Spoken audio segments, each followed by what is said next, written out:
जिंदगी का सबसे बड़ा धोखा यह है, हम सोचते हैं कि कमाया हुआ सुख हमारा अधिकार है और मिला हुआ दुख भगवान की सजा। पर सच्चाई उल्टी है।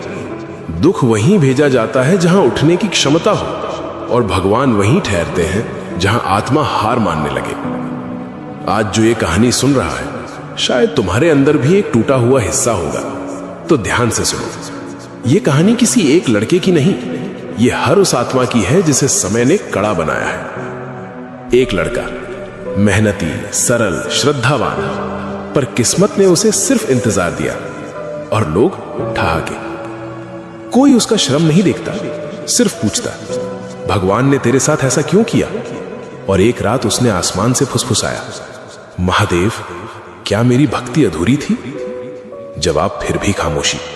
पर वही खामोशी उसके भीतर एक नई चीख जगा रही थी, एक बदलाव की आग। वो टूट कर गिरा, पर टूटना उसकी पराजय नहीं थी, ये उसके अहंकार की मृत्यु थी। रोते रोते उसने पुकारा, अगर भटक रहा हूं रोक लो, अगर गिर रहा हूं पकड़ लो, अगर हार रहा हूं जगा दो। और पहली लकीर यहीं बदली। जब जिंदगी का प्रश्न क्यों मैं रूपांतरित हुआ, अब मुझे क्या सीखना है।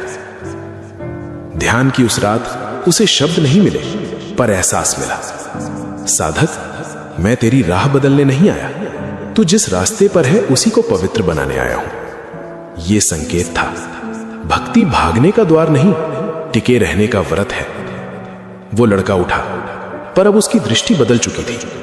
दुनिया जख्म दिखाती रही और वो अपने घावों में दीक्षा खोजने लगा।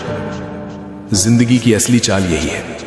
दुख मार्ग बदल देते हैं और भक्ति लक्ष्य। महादेव चमत्कार नहीं करते, वो इंसान के भीतर से पशु को हटाकर साधक पैदा करते हैं। जो राह टूटकर छूटी थी, वहीं से अब साधना का प्रथम चरण शुरू होता है। याद रखना, जिस इंसान को वक्त ने गिराया है, उसे भगवान थाम कर उठाते हैं, ताकि वो गिरने वालों को उठाना सीख जाए। भक्ति तुम्हें भागने नहीं देगी, भक्ति तुम्हें दिशा देगी।